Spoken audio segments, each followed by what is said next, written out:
बच्चों, हिंदी आचार्य में हम प्रेजेंट कंटिन्यूस टेंस के बारे में पढ़ेंगे इस वीडियो में। तो जो प्रेजेंट कंटिन्यूस टेंस होता है उसे हम प्रेजेंट प्रोग्रेसिव टेंस भी कहते हैं। और ये एक ऐसी वर्ब, इसमें वर्ब फॉर्म जो यूज़ होती है वो मॉडर्न इंग्लिश में होती है, जो कि कंबाइन करती है प्रेजेंट टेंस को और जिसका एक कंटिन्यूस एस्पेक्ट होता है। मतलब बच्चों, कहने का मतलब ये है कि हम वर्तमान काल की बात कर रहे हैं, इस समय जो चीज़ हो रही है उसकी बात कर रहे हैं, लेकिन यहाँ पर जो चीज़ हो रही है, जो एक्शन हो रहा है सेंटेंस में, वो एक्शन इस समय कंटिन्यू है, वह इस समय लगातार हो रहा है। तो समझ गए बच्चों। चलो एक और परिभाषा लेते हैं। The present continuous tense is formed with the subject plus the present particle ING. यानी कि प्रेजेंट कंटिन्यूस टेंस में हम आईएनजी तो लगाएंगे ही बच्चों। कंटिन्यूस टेंस चाहे फ्यूचर का हो चाहे पास्ट का हो, आईएनजी तो होगा ही, ये तो आप जानते ही हो। और इसमें जो मेन वर्ब और जो प्रेजेंट कंटिन्यूस टेंस और द वर्ब टू बी होती है, एम, इज, आर एटसेट्रा। और इसका सिंपल एग्जांपल इस टेंस का है कि ही इज स्विमिंग। यहाँ पर ही जो है वह सब्जेक्ट है और स्विम जो है वह वर्ब है और इस जो है वह ऑक्सिलरी वर्ब है। और आईएनजी लगाने से हमें पता चल रहा है कि यह कार्य अभी हो रहा है, कंटिन्यू चल रहा है, तो यह प्रेजेंट कंटिन्यूस टेंस का उदाहरण हुआ। तो बच्चों एक और परिभाषा लेंगे। Present continuous tense can be used to express something happening right now. जो कि इस समय हो रही है उसको तो एक्सप्लेन करता ही है प्रेजेंट कंटिन्यूस टेंस। या कई बार to express something that is not happening right now, कई बार जो चीज़ अभी नहीं हो रही है उसके लिए भी तो हम इस्तेमाल करेंगे प्रेजेंट कंटिन्यूस टेंस। जैसे कि ही इज नॉट स्टैंडिंग, वह खड़ा नहीं है। और Anthony is sitting in the chair, Anthony chair में बैठा हुआ है। तो यह तो एक सकारात्मक वाक्य हुआ। लेकिन नकारात्मक तरीके से एक और उदाहरण देखेंगे। You are not watching TV, तुम इस समय टीवी नहीं देख रहे हो बच्चों। तो समझ गए कि प्रेजेंट कंटिन्यूस टेंस में, अब इसकी थोड़ा और समझेंगे कि प्रेजेंट कंटिन्यूस टेंस के कुछ रूल्स हैं कि इसे कहाँ कहाँ पर इस्तेमाल किया जाता है। पहला है इसमें to express an action that is going on at the time of speaking. यानी कि बोलते समय उस वाक्य को जब बोला जा रहा है उस समय वह एक्शन हो रहा है। Example, she is knitting socks, वह मोजे बना रही है इस समय।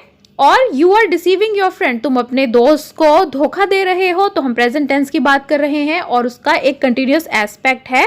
और I am writing a letter, मैं चिट्ठी लिख रहा हूं, तो वर्तमान काल की बात हो रही है। और जो एक्शन इसमें हो रहा है, राइटिंग अ लेटर, वह इस समय हो रहा है। और देखिए इन तीनों वाक्यों में आईएनजी भी लगा हुआ है। तो बच्चों समझ गए कि प्रेजेंट कंटिन्यूस टेंस किस तरह से होता है। वर्तमान काल में जो चीज़ इस समय पर हो रही है, जो एक्शन जब हम उसकी बात कर रहे हैं उस समय पर जब ये चीज़ हो रही है तब हम प्रेजेंट कंटिन्यूस टेंस की बात करेंगे।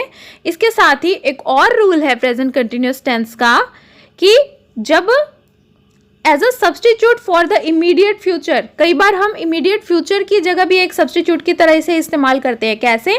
My brother is reaching here in an hour, मेरा भाई 1 घंटे में यहाँ पहुँचने ही वाला है।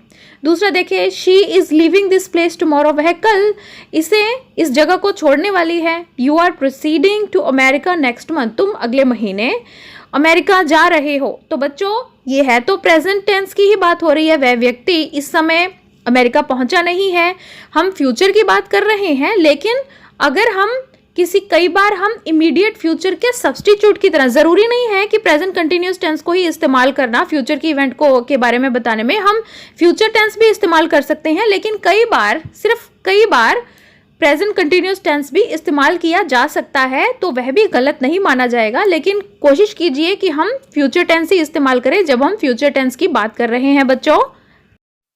चलिए अब उदाहरण देखेंगे, वाक्यों में प्रयोग करेंगे प्रेजेंट कंटिन्यूस टेंस के। वाक्य देखेंगे कि पहला वाक्य है हमारे सामने, they are listening to the teacher, वे अपने टीचर को सुन रहे हैं।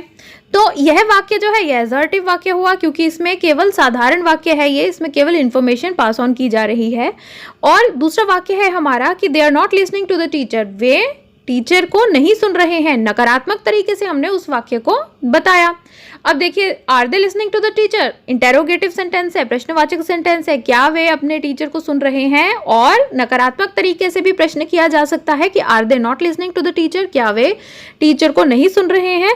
तो बच्चों प्रेजेंट कंटिन्यूस टेंस हमें समझ में आ गया कि वर्तमान काल में जो चीज़ अभी हो रही है, कंटिन्यू चल रही है, उसको उसलिए हम प्रेजेंट कंटिन्यूस टेंस इस्तेमाल करते हैं।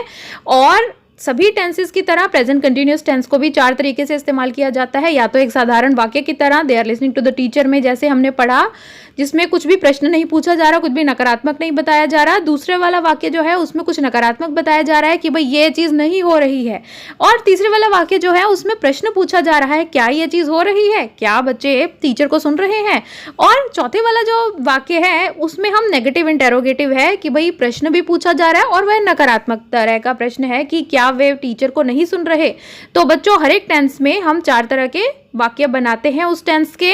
और उदाहरण लेंगे, शी इज सिंगिंग, तो यह उदाहरण है असर्टिव सेंटेंस का कि वह इस समय गाना गा रही है, वह गाना गा रही है। तो इसे नकारात्मक तरीके से कैसे बोलेंगे, शी इज नॉट सिंगिंग, वह गाना नहीं गा रही है।